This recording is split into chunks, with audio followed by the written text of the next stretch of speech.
Olá, você está na 7ª temporada da Reconnect. Vamos falar sobre povos de terreiro? Vem com a gente.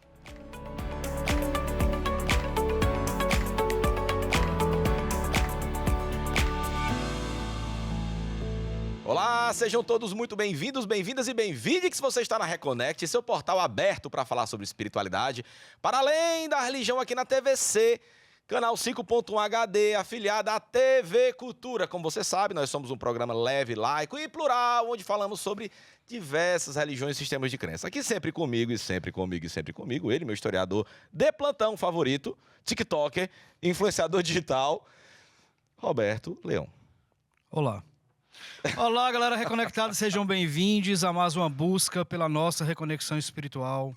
Estamos aqui fazendo esse formato híbrido, como vocês já sabem, conversando com pessoas do mundo todo através do Reconnect On e também voltando para o estúdio. Estamos gravando de casa e também em casa, porque a TVC é a nossa casa.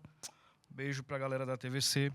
E estamos muito felizes. 7ª temporada fluindo muito bem, com muitos temas que não tratamos antes, coisas novas, se aprofundando em temas que já tratamos. Tá Nunca vamos ter tratado tudo, né, Roberto? A ideia é essa, né? Nunca tratar tudo, porque o mundo sobre os assuntos espiritualistas são muito vastos, né? E hoje, mais um, né, Roberto? Hoje a gente vai falar sobre povos de terreiro, sobre as características dos povos de terreiro, quem são os povos de terreiro, quais são as atividades que estão sendo feitas para quebrar esse preconceito, essa visão errônea sobre os povos de terreiro, sobre o lançamento de uma nova edição de uma revista muito bacana, inédita no estado do Ceará, que é a revista Agô, sobre o mapeamento dos povos de terreiro, e ninguém melhor do que ele, né, que é Babalorixá de Candomblé, idealizador e presidente da revista Agô, né?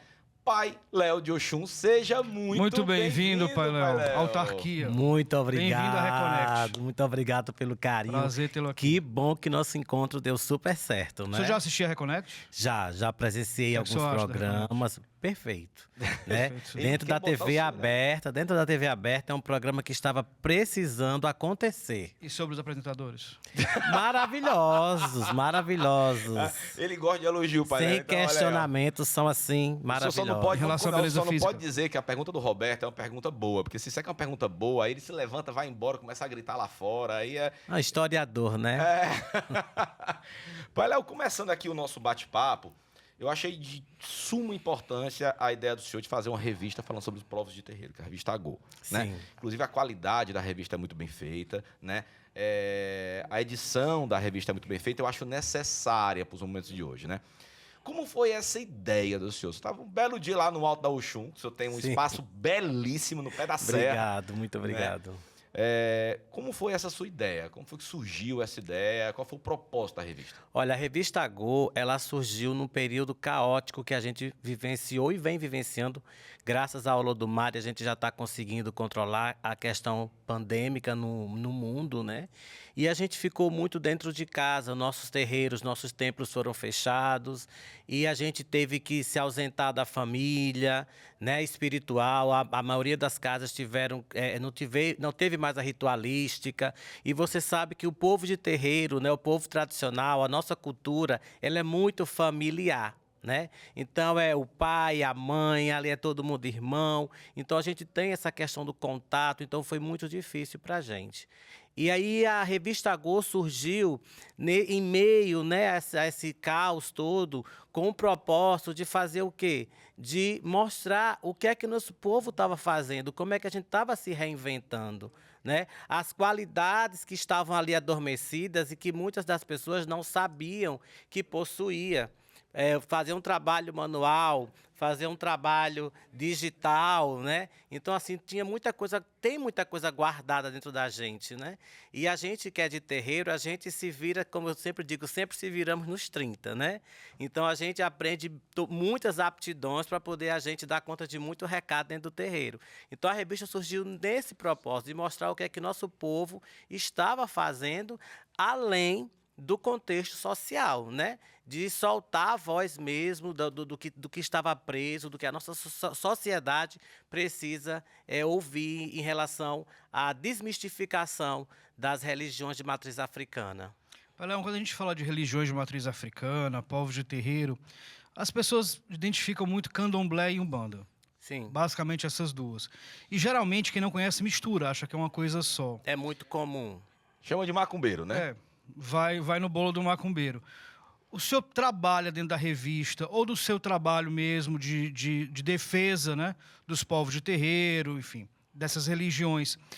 O senhor trabalha essa diferenciação. É importante que a gente compreenda que há Sim. diferentes religiões e como é que isso é feito. Bem, pelo viés da revista, a revista ela é ampla, ela é plural, né? Então a revista ela é tanto para o candomblessista como para o umbandista, mas também para o indígena, o quilombola, a população LGBTQIAP+, entendeu? Então há ciganos, que nós temos assentamentos ciganos dentro do nosso estado.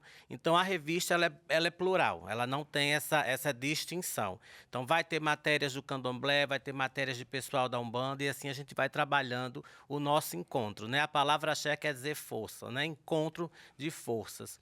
É importante sabermos que o candomblé e a Umbanda, elas são religiões de matrizes africanas, são brasileiras, mas são totalmente distintas, né? São muito poucas as casas de candomblé que não praticam a Umbanda, mas no Brasil existe algumas casas de candomblé que não têm a prática da Umbanda.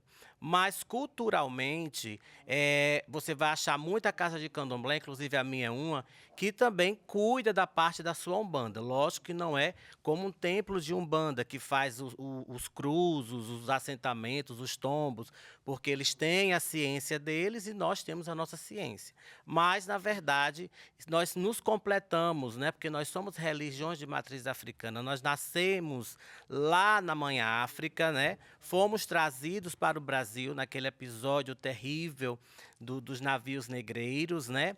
E aí o candomblé, a religião tradicional iorubá chega no Brasil, na Bahia, né, naquela região da Bahia, com as 3 princesas, Iadetá, Iaocá e Anassô, que fundam o candomblé lá em meados do século XVIII, lá em 1500 e bolinha, por ali. Então, elas fundam o candomblé ali, né, o terreiro da Barroquinha, aquelas casas mais antigas. Então, o candomblé, por isso que a gente fala que a Bahia é o berço do candomblé, né? E aí a gente fala que o candomblé ele é muito antigo. Se você parar para estudar, a Umbanda ela é muito nova, a Umbanda ela é recente, né?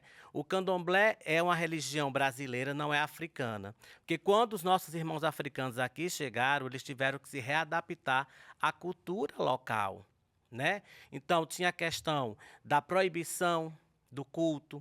Eles foram obrigados a fazer o sincretismo, que aí já começa o surgimento da Umbanda, né? Quando eu associo Ogum a São Jorge, Inhansã a Santa Bárbara, no candomblé não existe essa associação. Inclusive, a mãe Estela de Oxóssi, já falecida, ela criou um movimento anti-sincrético na Bahia, porque quando a gente sincretiza, a gente se desapropria culturalmente das nossas divindades do panteão africano. Ogum é negro, São Jorge não é negro, né? Então tem toda essa questão. Então Umbanda é Umbanda, Candomblé é Candomblé. Mas, Paléu, só complementando, existe uma discordância ou algum preconceito em relação à Umbanda por algumas casas de Candomblé e vice-versa? Olha, irmão, assim, existem algumas discordâncias, né? Mas eu acho que a gente tem que se unir. Ninguém é melhor do que ninguém, né? Alguns sacerdotes de candomblé, eles se acham numa posição elevada, hierarquicamente mais elevada, porque eles passam por todos os dogmas, por toda a questão da iniciação, mas a Umbanda também tem um processo iniciático deles e não deve ser desmerecido em nenhum momento, né? Principalmente a gente que é do candomblé, que tem enraizamento dentro da Umbanda, porque nossa terra aqui é uma terra de indígenas, Sim. né? É a terra do caboclo. Então, aqui no Nordeste é a terra do sertanejo, do boiadeiro.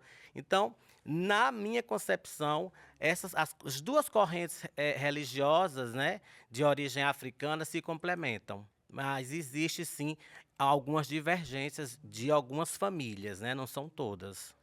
Paléu, o inconsciente coletivo, o consciente coletivo, não consegue separar, né? A gente sabe que a maioria das pessoas não consegue separar um bando de candomblé, ou de jurema, ou de cigano, acho tudo, como o Roberto falou, tudo macumba, Sim. né? O senhor acha importante esse entendimento das diferenças, ou o senhor acha que o importante é levar a cultura da macumba mesmo, botar todo mundo num bolo, porque ganha força, vamos dizer que Sim. ganha força, para divulgar, olha, nós fazemos o bem, nós fazemos a cura, nós trazemos uma cultura ancestral muito importante, uma preservação cultural dos nossos ancestrais muito importante. Ou não, o senhor acha que é importante separar, né, e entender cada cultura, ou não, vamos deixar do jeito que está, vai entender todo mundo como macumba, vamos só fortalecer os povos de terreiro, vamos entender o povo de terreiro como um povo de terreiro unificado. Vamos lá. A segregação, ela é uma via de mão dupla, né? Então, assim, no meu contexto, na minha concepção, a segregação, nessa situação, ela não é benéfica, tá? Então, é importante o quê? Que nós vamos aprender, né? Estudarmos, lermos, nos informarmos. A educação, a informação é base para qualquer sociedade democrática, igualitária. Então, é interessante que a gente estude e aprenda. Aprenda a Umbanda, aprenda o Candomblé, aprenda Jurema, o Catimbó. De tudo a gente tem que aprender um pouco para a gente não poder acabar tendo uma palavra equivocada, um raciocínio equivocado daquela religião, daquelas pessoas que fazem aquilo acontecer. Nesse aspecto, é interessante que você aprenda um pouco de cada para poder você ter conhecimento. O conhecimento ele é muito amplo e a espiritualidade é mais ampla ainda. Sim. Né? Agora, o que é importante? Dizer, eu sou macumbeiro, sim. Né? Porque hoje a gente precisa se fortalecer. Um umbandista com um candomblecista está aí, você vê na própria política, né? A gente tem poucos representantes negros, candomblecistas, umbandistas. Então, o próprio pessoal de terreiro não elege um preto, o próprio pessoal de terreiro não elege um pai de santo. Por quê? Desunião, é a tal da segregação de forma negativa. E a gente precisa se agregar, se unir para poder fortalecer, porque a gente só se fortalece quando a gente se une, né? Peléu, o senhor falou agora de política, eu acho interessante a gente pontuar que existem esforços de políticas públicas para fortalecer a questão dos povos de terreiro, mas como há essa segregação, geralmente tem pessoas ali que são cabeças pensantes, mas que não concordam com a maioria, talvez não. E, enfim, às vezes fica um pouco efetiva na prática, né? Que ações o senhor poderia colocar, olha, Roberto, se essas ações melhorariam muito na prática a quebra de preconceito, o fortalecimento desses povos? Existem ações que o senhor verifica, que não são colocadas em prática, mas se colocassem fariam uma grande diferença? Sim, várias, né? Inclusive na revista a gente vem abordando, falando, uma das matérias da revista, é o lançamento do livro chamado Ieué, que foi feito pelo coletivo Ibilé, né? Ganhamos no edital, eu faço parte desse coletivo, e esse livro, ele faz o catálogo, né, de toda a estatística de todos os terreiros dentro do estado do Ceará. Perfeito. Porque nós temos alguns terreiros, tem aquela benzedeira que tem um terreiro pequeno ali em casa, que ninguém nunca vai conhecer ela, né? Então, o objetivo do Ieué é justamente isso, né?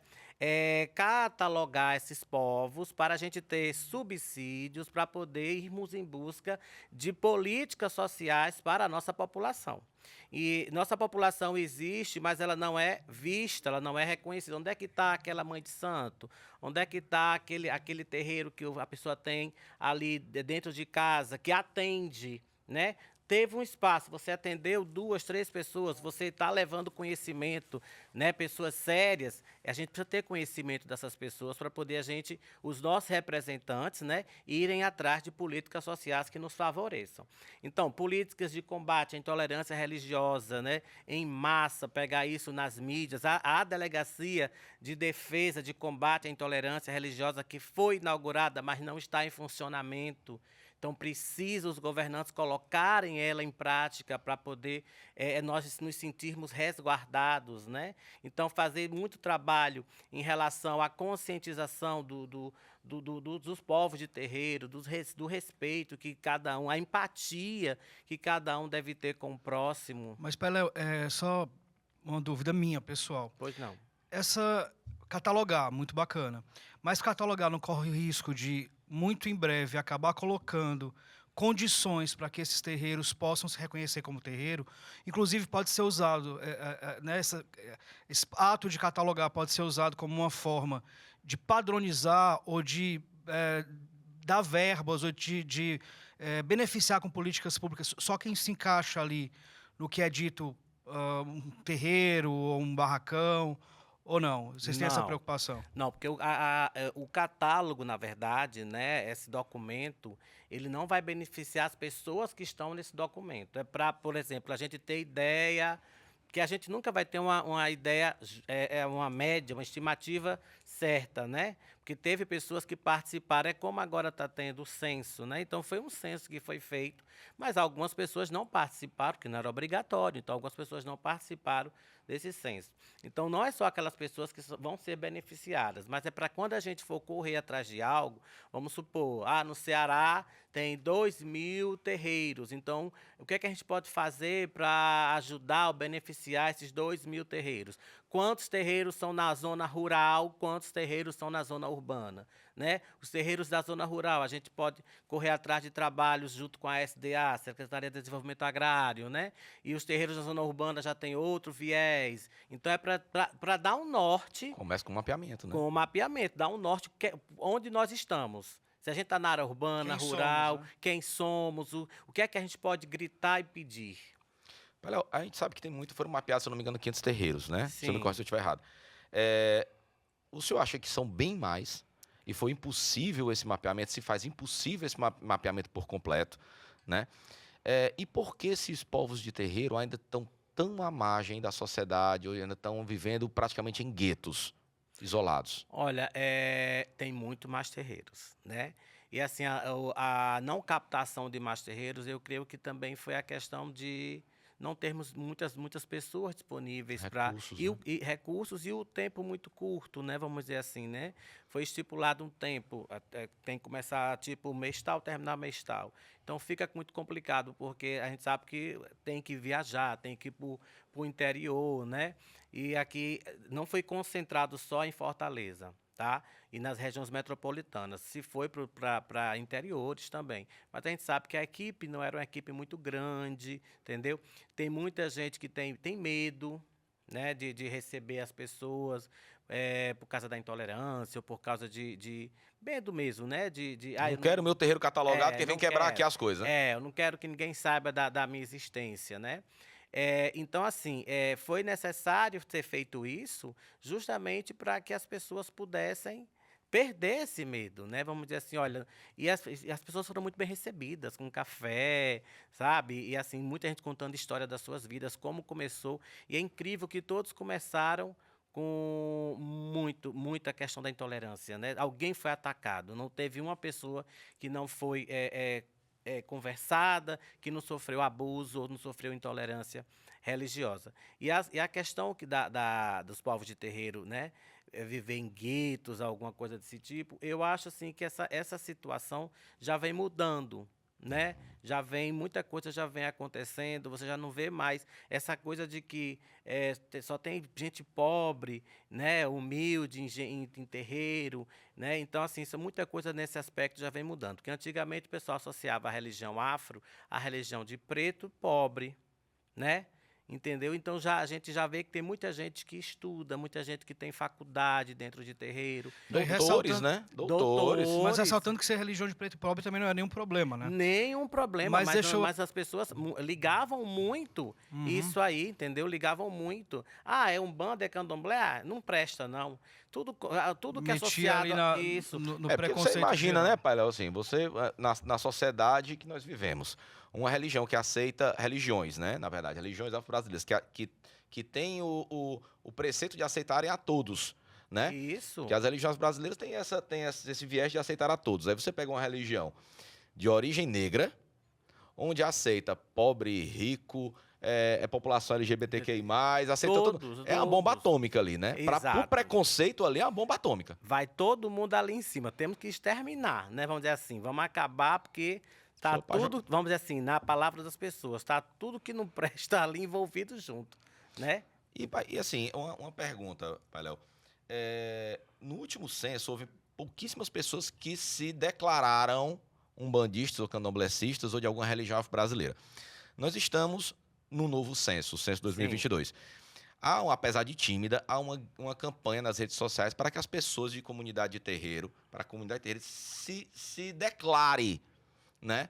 Umbandista, se declare candomblessista, né? Porque o senhor acha que ainda existe esse medo? Há necessidade realmente de ter uma campanha ainda? Ou seja, o preconceito pode nascer, inclusive, dentro dos terreiros, ou você acha que isso é uma proteção, autoproteção? Eu sou espiritualista. Na verdade, ele é candomblessista, na verdade, ele é umbandista, né? E qual é a importância, você acha, das pessoas se declararem? É preciso se declarar, né? É preciso.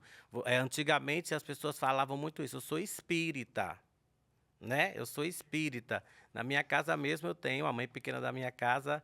Se você pergunta se ela dá religião, eu sou católica, né? Digo, não pode, você tem que falar, eu sou candomblessista, eu sou umbandista, use suas guias, né? Não tenha vergonha, entendeu? Porque se faz necessário isso, até para poder as pessoas serem reconhecidas. É a mesma coisa que o IEUE fez aqui no Ceará. O censo ele vem buscando, né, a pessoa de terreiro, que se esconde por trás da palavra eu sou espírita, eu sou espiritualista, né? Apesar que espiritualista todos nós somos, Sim. né? Todo mundo, seja católico, seja, todos nós somos espiritualistas. Então é uma coisa muito vaga, né? Eu sou espiritualista. Tá, mas você é espiritualista de que tipo, vertente, né? De que vertente. Então o importante é que você você cultua diga. a sua espiritualidade. Eu sou um espiritualista que gosto de frequentar a Umbanda. Eu sou um espiritualista que sou iniciado no candomblé. E hoje em dia a gente não pode ter. Se a gente viver, o medo ele nunca favoreceu a ninguém, né? Então, se a gente viver no medo... O medo favorece os opressores. Não, só eles. Só eles, né? Anotem. Só eles, só eles. Bota entendeu? preto e branco, a cara do Roberto de lado e bota a frase embaixo. Mas o medo não Daquela favorece... novela, o medo ele Senhora não do favorece a gente quando quer ganhar, vencer alguma causa, eles não impossibilita, né? Então, o interessante é que você diga, né? Eu sou umbandista, eu sou candomblessista, eu sou macumbeiro, né? Não ter vergonha disso aí. Pai Léo, não. o senhor falou um assunto interessante, que é dessa questão de uma nova geração, ou de outro tipo de pessoas que estão apreciando a Umbanda, o Candomblé, religiões de matriz africana. Tem uma juventude aí que está entrando de cabeça. Muita. Uma juventude geralmente classe média alta, pessoas que, né, que têm uma formação ali e que estão se apaixonando pela religião. Sim. Esse processo não corre o risco de embranquecer uma religião que tem na sua origem a africanidade? Vou só um minutinho, Pai Léo, que já foi o primeiro bloco. Não sai daí, que a gente volta já já com o Pai Léo de Oxum, falando hoje sobre religiões afro-brasileiras, sobre a edição da Revista Agô, a nova edição da Revista Agô, e sobre o mapeamento, a importância desse reconhecimento dos povos de terreiro. Fica aí, não sai daí não, que a gente volta já já.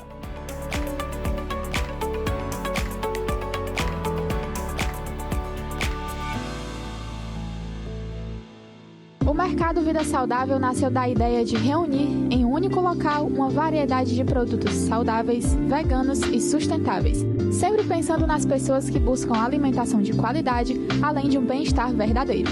Se você é um desses e procura um espaço aconchegante, pet-friendly, com comida gostosa de verdade e produtos ideais para a sua casa, você precisa conhecer o Mercado Vida Saudável. Venha nos visitar e se surpreenda!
De Marias, moda religiosa.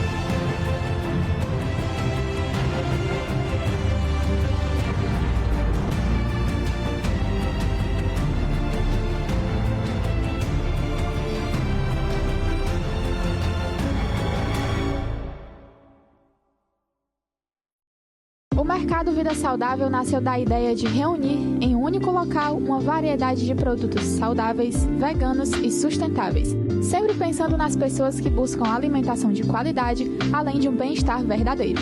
Se você é um desses e procura um espaço aconchegante, pet-friendly, com comida gostosa de verdade e produtos ideais para a sua casa, você precisa conhecer o Mercado Vida Saudável. Venha nos visitar e se surpreenda!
De Marias, moda religiosa.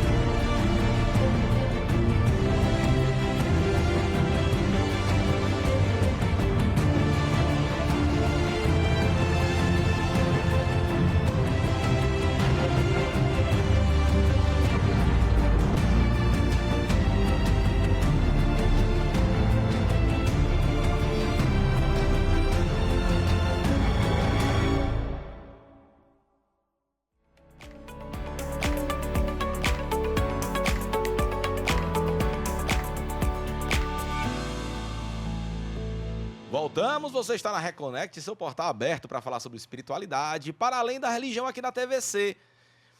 Hoje, domingão, né, você está sentado aí no sofá da sua casa, na sua cama, bateu a fominha, a gente não pode deixar de falar dos nossos apoiadores culturais, Paraíba Burger, todos os hambúrgueres feitos na brasa da parrilha. Então, bateu a fome no domingão, deve ser aí pertinho das 7 horas, pede lá no iFood, Paraíba Burger. Queria também agradecer de coração o pessoal da Erlane Clínica de Beleza, mulherada e o macharal também, que quer dar aquele trato no visual, vai lá na Erlane Clínica de Beleza. Você quer tratar sua barba, são eles que tornam a gente um pouquinho menos feios, né? Pessoal da Barbearia Cabra da Peste. Barbearia Cabra da Peste fica ali no Cambeba, naquele shoppingzinho ali próximo ao Mercadinho São Luís. Já fiz o marketing do Mercadinho São Luís, né? Mas vai ver que eles apoiam culturalmente também o programa, né? Então, um abraço pro pessoal lá da Barbearia Cabra da Peste. Queria mandar um alôzão muito, muito, muito especial também. Pessoal da Topázio Colchões, presente nas melhores lojas de móveis e eletro da sua região. Você está assistindo a gente no YouTube? Procure qualquer das melhores lojas da sua região. Vai ter um estofado ou um colchão da Topázio. Então procura lá eles. Obrigado a todos os nossos apoiadores culturais. E esquecendo também do Mercado Vida Saudável. Nossa, minha cara. A cara do Roberto. Preciso. Você que gosta daquela comida saudável, vegana, vegetariana ou saudável mesmo, com baixas calorias, tudo natural, tudo de primeira qualidade. Vai lá no Mercado Vida Saudável. Um abração para Cláudio, para Eduardo do Mercado Vida Saudável. Voltando para o nosso assunto hoje com o pai Léo de Oxum, Babalorixá, aqui de Candomblé, e idealizador e presidente da revista Agô, né, uma importante revista aqui do nosso estado do Ceará, que traz todo esse resgate cultural da africanidade e povos de terreiro. Antes de eu cortar o Roberto, que faz parte do meu ser, se eu não fizesse isso, não Sinto seria até eu. falta, acho bonitinho. Qualquer dia eu vou deixar de cortar para ver se tu Não, eu faz vou um me bloco perder. de 1 hora. Vou me perder. Vai se perder. Então, antes da gente ir pro nosso intervalinho, o Roberto fez uma pergunta pro pai Léo, que eu cortei. Por favor, Roberto, refaça a... Vamos lá, não lembro. Mentira, eu lembro. Pai Léo, a gente estava falando sobre a questão dessa nova geração que tem abraçado a Umbanda, o Candomblé, Sim. né? É uma geração, como o senhor bem falou, de médicos, de advogados, muitos adolescentes ou muitas pessoas muito jovens que estão ali também assumindo até essa religião, são pessoas que mostram, que falam sobre, estão aí dominando muito as redes sociais. Essa nova geração ou esse novo movimento em relação ao Candomblé e à Umbanda não corre o risco de embranquecer uma religião que tem na sua raiz a negritude? Vamos lá. A gente observa muito, né? Tem principalmente o pessoal de faculdade, que tem a cabeça mais aberta, né? Então vamos lá. Essa questão do embranquecimento do candomblé, eu não vejo como um problema. Sabe por quê? Porque o candomblé é uma religião, o candomblé, a Umbanda é uma religião de resgate à ancestralidade. E ancestralidade não tem cor, né? Então a ancestralidade ela não tem cor. Então quando você procura uma religião de matriz africana, você está buscando um resgate às tuas origens, à tua ancestralidade, né? A tua espiritualidade que às vezes está adormecida, às vezes está muito agitada e você precisa dar uma acalmada, uma controlada nela. E isso não está ligado à cor da pele, né? Isso está ligado à alma, à sensibilidade, entendeu? Então, eu não vejo isso como um problema, ou apropriação cultural, apropriação espiritual. Não, Candomblé e a Umbanda está aberta a todos. Mas, Léo, observa-se em alguns terreiros, já andei em alguns, né? Onde a maioria, por incrível que pareça, não é de negros. Sim. A maioria dos terreiros de Umbanda e de Candomblé, a maioria não são de negros, né? No último censo, a maioria dos negros são evangélicos e, em segundo lugar, católicos. Na sua opinião, a que se deve, ou a que se deveu esse movimento dos descendentes, né, das comunidades afro-brasileiras terem migrado para religiões neopentecostais, católicas, né? Como foi esse processo de cisão, de saída do terreiro? Por que esses povos negros não se identificam ainda como pertencentes? Alguns nem entraram, né? Às vezes, por exemplo, os pais ou os avós, né, saíram e acabam conduzindo, né? Eu fico muito triste. Isso me entristece muito quando eu vejo uma pessoa negra falando mal da ancestralidade, falando mal do seu povo, da sua crença e da sua fé. É como se esquecesse o seu passado, né? Eu acho a respeito toda e qualquer religião, né? Eu acho super legal quando a pessoa ela tá dentro de uma corrente teológica, porque eu acho que aquilo ali conduz a pessoa para um aspecto muito positivo de vida, né? Dá uma visão, mas eu fico muito triste quando eu vejo uma pessoa que desfavorece aos seus antepassados, né? Aos seus ancestrais. E isso, assim, eu creio muito na questão. Muita gente tem medo, ou por não conhecer, né, a religião, a profundidade da religião. Porque houve uma coisa inversa, né? Inverter os papéis, né? Então, os sacerdotes mais conhecidos, por exemplo, o senhor é bastante conhecido nas redes sociais pela comunidade de terreiro. O senhor é branco. Eu acho que eu sou pardo. É pardo. Aqueles outros, muitos sacerdotes de Umbanda, que são bastante famosos, têm bastante seguidores nas redes sociais, levantam a bandeira como o senhor, Sim. sobre a africanidade e a negritude, também são brancos. Alguns, inclusive, brancos dos olhos azuis. Houve uma inversão aí, quer dizer, os brancos defendendo e levantando a bandeira dos negros e os negros se refugiando nas religiões neopentecostais? Olha, a gente, na verdade, tem alguns exemplos muito bonitos, né?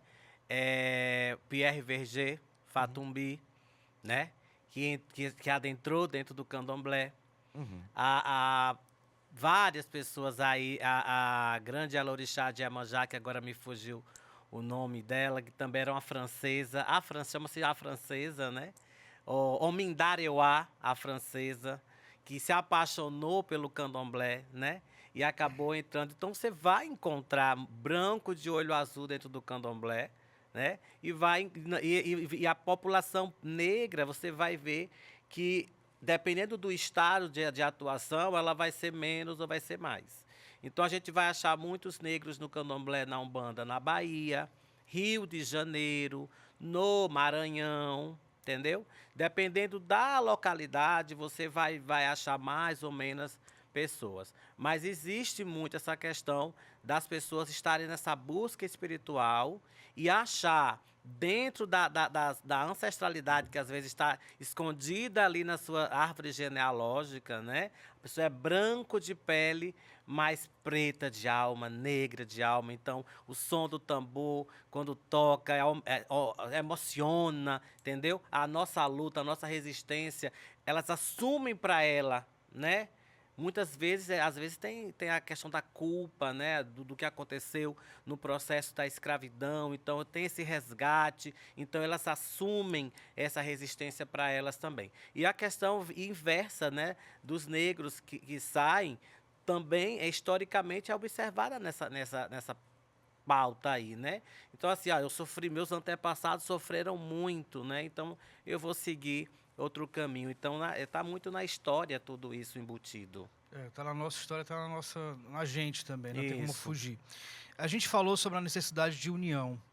Existem alguns movimentos coletivos de terreiros de Umbanda, terreiros de Candomblé, que fazem festas ou eventos que, teoricamente, seriam para haver uma grande aderência, todo mundo se unir ali, festejar junto, Sim. comemorar, ou fortalecer, né, a sua crença junto.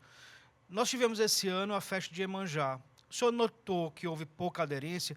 Está mudando? O senhor acha que a gente está se dissipando, que os povos de terreiro estão se dissipando?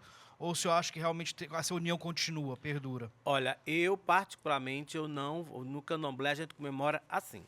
Eu sempre digo que no Candomblé não tem dia de orixá, né? Odó orixá, todo dia é dia do orixá, né? Mas no Candomblé se comemora dia 2 de fevereiro, que é a data batida no martelo na Bahia, né? E a gente aqui é dia 15 de agosto pelo estado, né? Então, assim, eu não fui para a praia, geralmente eu não vou, né? Eu tinha muito medo da questão da falta de policiamento, apesar que eu soube que tinha policiamento, estava tudo. Eu, esse ano, me desloquei à Prainha, no Aquiraz, né? Na festa de Iemanjá da Mãe Gardênia. E, assim, pelo que eu observo, muita gente de Candomblé vai à festa de Iemanjá, na praia, né? É mais umbandistas, né? Geralmente o pessoal de Candomblé é um pessoal mais reservado, né? Vamos dizer assim.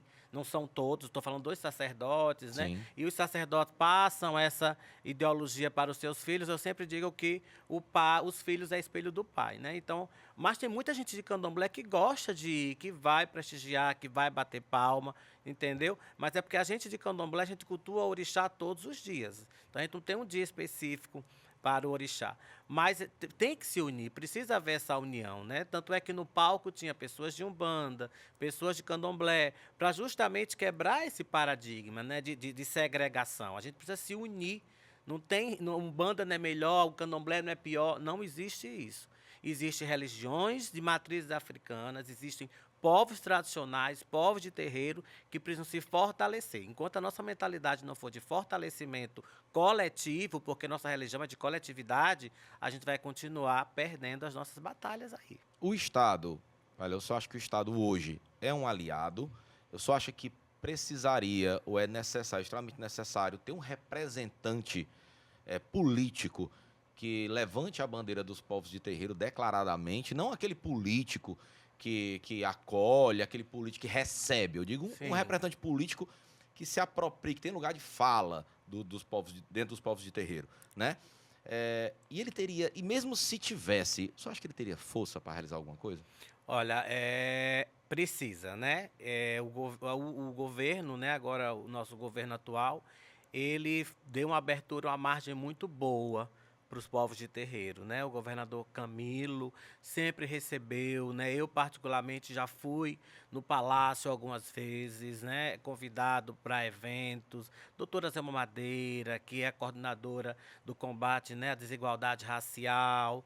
E nós temos algumas pessoas fortes no meio, só que elas acabam sendo, na verdade, oprimidas pela grande massa, né? Nós não somos a maioria, né? E nós não estamos no mesmo nível de força, vamos dizer. Um quer fazer outra coisa, outro vem e desmanda. Não vai fazer, né? Então, a gente realmente precisa de mais espaço. A gente precisa de pessoas que escancarem, né? Que gostam, que respeitam das religiões de matriz africana, da delegacia para ser aberta e não se consegue abrir. Então, muito se luta. Eu ouço muitos umbandistas, candomblecistas falando a respeito de nós temos que ter um representante. Agora, a pergunta que fica é: esse representante teria força para realizar alguma coisa sozinho? Não, ninguém tem força sozinho para nada. Uma andorinha só não faz verão, já se dizia esse ditado, né? Então ele tem que se fortalecer tanto da massa populacional, que são os povos de terreiro, os povos tradicionais, os povos originários, porque quando a gente fala em povo de terreiro, a gente não tá falando só do povo de terreiro, a gente está falando num contexto que vai englobar o indígena, o cigano, o quilombola, né? A desigualdade social no país é muito grande. Então, sozinho ele não vai conseguir. Deixa eu lhe perguntar uma coisa. As religiões, em geral, mexem com coisas muito importantes, até às vezes muito perigosas dos Sim. indivíduos. A questão mental, Sim, a questão da saúde mental. Tem religiões que prometem curas que não são possíveis, né, e atrapalham até tratamentos, etc. E as religiões de matriz africana, em geral, elas mexem com magia. Para quem acredita, é algo muito importante também. sim. Existe órgãos que regulamentam, existe uma associação que regulamenta isso. Como é que funciona para você hoje abrir eu quero ter um terreiro, né? Eu quero ser pai de santo, mãe de santo, enfim. O que é que eu preciso para que isso possa realmente ter validade? Juridicamente falando, né? Porque para ser zelador você tem que ter vocação, né? É igual você ser um padre, um pastor, você tem que ter vocação. Não adianta você não ter vocação, porque você vai lidar com pessoas e aquilo que você falou, mentes maravilhosas, mentes perturbadas, né? No candomblé a gente fala que o ori é a cabeça da gente. Ou ela bota a gente para cima ou ela bota a gente para baixo, né? Antigamente se precisava você estar afiliado a uma associação. Associação de Umbanda do Estado do Ceará, associação... Já existe uma lei, eu não me lembro qual é essa lei, que não é mais necessário você estar afiliado a uma associação. Até porque eu acho que nem funcionava, né? As pessoas não deixavam de ter seus terreiros por causa disso. De jeito nenhum. Então, na maioria das vezes, eram terreiros...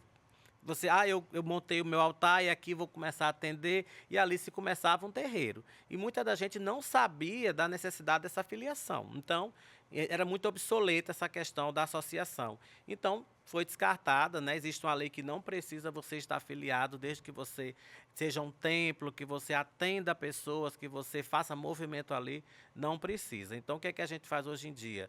Além da parte religiosa, que é aprender, estudar, ter vocação, a gente procura criar uma associação para estar resguardado de alguns problemas, como intolerância religiosa, o povo joga pedra, o povo picha, o povo faz o escambau quando é terreiro, né? Então a gente precisa ter uma instituição ou uma associação instituída ali na nossa casa para que a gente possa ser reconhecidos, né? Como um coletivo. Na minha casa, não só eu, pai Léo. Respeitando as individualidades de cada De cada um, lógico. Eu digo assim, quando a gente vai, um filho de santo meu foi agredido. Então, o problema não é só dele. Sim. O problema é nosso. Sim. Entendeu? O problema é Como povo nosso. de terreiro, sim. É um coletivo. Então, quando a gente vai levar esse problema para frente, a gente vai como um coletivo. Não aconteceu só com o Roberto. Você foi agredido, nós todos somos agredidos, né? Nossa ancestralidade foi agredida. Então, precisa de vocês, o zelador, ter essa mentalidade. E o terreiro, hoje em dia, nós temos a concepção de que ele está além dos muros. A gente antigamente se fechava nos nossos templos. Hoje o terreiro está além dos muros. A gente procura trabalhar a sociedade, o entorno do terreiro, fazer trabalhos sociais, para a gente mostrar que a gente também a gente acolhe sempre, né?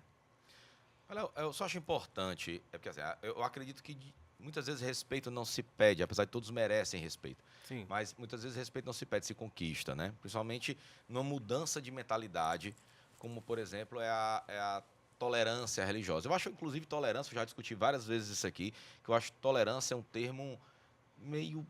né, errado, porque tolerância é um limite entre o ódio, eu te tolero, né? É verdade. Né? Eu te tolero, mas eu não te suporto. Eu te tolero, mas não te suporto. Então, eu acho que a gente tinha que trabalhar o amor mesmo, o respeito, né? Respeito, sim. Agora, em relação a respeito, né? Você acha importante que exista uma campanha dentro dos terreiros para conscientização a respeito do uso dos espaços públicos, por exemplo, para se fazer oferendas, porque isso acaba que as pessoas que não sabem o propósito daquilo acabam achando que os povos sujam os espaços públicos, né? Sujam os pontos de força, por exemplo, sai na cachoeira, vê aquilo sujo, restos de vela, restos de frutos estragados, tudo mais. O senhor acha importante isso? E como funcionaria o senhor como sacerdote de uma religião tão antiga e ancestral? Como funcionaria isso dentro dos terreiros? Porque há a necessidade ancestral de se colocar oferendas, por exemplo, numa mata, né, na beira de uma praia, numa cachoeira. Quando privado, ok, né? Mas quando é um espaço público de uso coletivo, né? Como fica isso? Isso não acaba atrapalhando o respeito pela religião? A consciência ecológica ela é de extrema importância. Isso vai muito do zelador, né? Ou seja, isso tem que ser ensinado, né? Então, assim, nosso templo é no Maranguape, é numa reserva de proteção ambiental. Então, a gente às vezes se pega muito fazendo a limpeza ali no entorno, né? Alguns alguidar, então você que vai botar seu despacho lá no Maranguape, ali pro lado da Pirapora, Bote. Não, eu vou passando e vou pegando os alguidar, os cestos e vou levando para minha casa para reaproveitar. Né? Então, a gente trabalha muito a questão do meio ambiente. Então, a gente precisa ter cuidado. Né? O orixá, ele habita a natureza. Então, eu vou deixar um presente para a mamãe Oxum, deixar na cachoeira, um cesto com champanhe, com perfume, não leve. Né? Coloque ali dentro coisas biodegradáveis. Né? Se quer levar uma champanhe, abre a champanhe, derrame o líquido e leva a sua garrafinha embora. O orixá não vai se satisfazer com isso, porque você está acabando com o habitat dele e nosso. E ele não vai fazer nada com o vidro, né? Acredito que não vai fazer nada. Vai sujar. Então, assim, na minha casa, a gente, quando vai colocar uma oferenda que é na mata, alguma coisa assim, a gente já não leva mais alguidar. A gente forra o chão com folhas mesmo. Não bota nada de garrafa, nada, só alimentos e flores. Porque ali a natureza vem, né? E a natureza decompõe aquilo ali. Então, essa consciência ecológica, ela é necessária a qualquer adepto de religião de matriz africana, né? Porque a gente trabalha justamente o equilíbrio da biodiversidade, do ecossistema. Então, a gente não pode estar sujando. Vai para a encruzilhada, a gente evita, assim, eu procuro falar, não leva alguidar, apesar do barro ser biodegradável, mas leva muito tempo para se decompor. Sim. Se quer dar uma garrafa de cachaça para o Exu, derrama ali a cachaça e leva sua garrafa para casa. Mas tem que ter essa consciência ecológica. Palé, a gente está meio que chegando no final, né, Bernardo? Está nos últimos momentos aqui. Mas eu queria que o senhor voltasse a falar um pouquinho sobre a revista Go, o que a gente pode esperar, que matérias. Tem algum outro passo da revista que o senhor pretende ampliar para outras mídias? Como é que funciona? A revista Go, ela está na 5ª edição, ela chega à 5ª edição, né? Ela é um bebê. E ela vem recheada de matérias maravilhosas. A gente foi convidado para cobrir a chegada da princesa da África ao Brasil, né? Uma representante de Oxum, né? O africano acredita que ela é Oxum viva, né? Então ela vai andando, o pessoal vai saudando Oxum como se fosse Oxum na terra. Então ela veio em visita diplomática ao Brasil, Rio de Janeiro, São Paulo e Bahia, né? Já veio a Bahia, agora foi Rio, São Paulo. A gente foi cobrir o Prêmio Alodê, que é um prêmio que a gente quer trazer para o estado do Ceará, que justamente une um bandista, candomblessista, quimbandista, né? O Prêmio Alodê reconhece toda a força do nosso povo, né? O que o pai José faz, o que a mãe Maria faz na casa dela, o legado que a gente luta para manter vivo, né? Aí nós temos matérias importantes, nós temos o Ieué, que é o livro que mostra os terreiros, né? Nós temos uma matéria incrível, Exu Não É o Diabo, de um rapaz bem jovem, chamado Jovem Exu, entendeu? Então a revista está vindo assim, recheada, uma homenagem à nossa querida matriarca do candomblé cearense, a Ilza de Oxum, né? Que já é falecida. Então a revista está maravilhosa, está cheia de coisas boas. Existe projeto para também atuar em outras mídias? Tem, a gente rádio, TV... Na Internet. verdade, o projeto da revista foi feito para ser uma revista digital, né? Uhum. Hoje a gente já quer ver se consegue fazer ela impressa, né? O objetivo é deixar na Secretaria de Cultura tantas publicações para quem quiser, ela é gratuita, né? Deixar nas lojas de Umbanda, espaços onde as pessoas possam pegar aquela revista e a gente vai, até nas próximas edições, a gente está conseguindo fazer ela impressa. O senhor tem ajuda hoje, como é uma ferramenta cultural, hoje o senhor tem ajuda dos órgãos públicos para a publicação, porque por mais que seja digital, há um custo. Sim, Né? sim. Editor, revisor, né? Tudo. Hoje o senhor tem essa ajuda dos órgãos públicos? Tenho, só minha ajuda, né? Mas, Léo, antes da gente encerrar, eu queria perguntar uma coisa para o senhor, que é a minha curiosidade. Como eu disse no começo, o senhor tem a sua vida social, né? Já nos encontramos em locais sim. da noite, né? À noite, tomando nossa cervejinha que a gente merece, né? Sim. O senhor também tem a sua vida social e bem social, né? O senhor vai para eventos da sociedade, tem a sua vida nas redes sociais, parará. Onde geralmente as pessoas não entendem, acha que pai de santo babalorixá é aquele rapazinho que está dentro do terreiro, sempre vestido de branco e suas guias no pescoço. Exato, é. Pai de santo tem vida depois do terreiro, pai? Tem que ter, porque se você não tiver uma vida social, você acaba meio que vivendo aquilo 24 horas. E eu sempre digo que pai de santo, além de viver os seus problemas, ele vive os problemas de todos, de todes, né? Então, se você não tirar um momento para o seu lazer, você às vezes pira, né? Porque só chega muito problema. Eu tô sem dinheiro, eu tive problema com isso, problema com aquilo. Então, todo mundo acha que a espiritualidade vai resolver tudo, ninguém é culpado de nada, né? Então você fica com a cabeça cheia. Então, se você não tirar um momento para você fazer um passeio, sei lá, para você fazer um hobby, uma coisa que você gosta, você acaba vivendo os problemas dos outros e deixando sua vida passar. Aí não pode. Para entender a espiritualidade, tem que se viver a humanidade, né? Pai? Exatamente. Olha aí, eu Verdade, descontei viu? aí a tua Filósofo. frase. Eu não ia deixar ele todo sozinho 2 no preto e momentos. branco, colocado Congela lá. a tela. Pois é. Pai Léo, muito obrigado. Eu que Obrigado, agradeço. valeu. Né? Desejamos todas as boas energias, as melhores energias Axé. para a Revista Go. Axé. Né? Estaremos lá no lançamento Dia da quinta edição. 22, segunda-feira, ela está disponível para todo mundo. Link da bios da revista, link da bios do meu Instagram. E para todo mundo que quiser, só chamar que a gente manda. Olha, você tem todas as coisas. É. Pai Léo, muito obrigado. Vai estar embaixo do painel aí também o link lá da Revista Go, tá? Embaixo do painel aí vocês vão ver. Na sua telinha vai ter lá o @ da Revista Go. Sigam lá, sigam o Pai Léo, tem muito conteúdo de qualidade, muito conteúdo bacana. Pai Léo, muito obrigado. Eu que agradeço, muito obrigado. Obrigado, Muito Roberto. obrigado. Mais Obrigado, um Bernardo. Reconecte. Reconexão feita com sucesso. Reconexão feita com sucesso. Obrigado a você que está na sua casa querendo se reconectar com a gente, se reconectando com a gente. Toda vez tu leva um susto. Muito obrigado. Né? Espero que você tenha gostado e fica ligado que o próximo programa, olha, vai bombar que nem esse, tá? Então fica aí, obrigado pela sua audiência, ela nos honra. Um excelente domingo para você, até a próxima semana.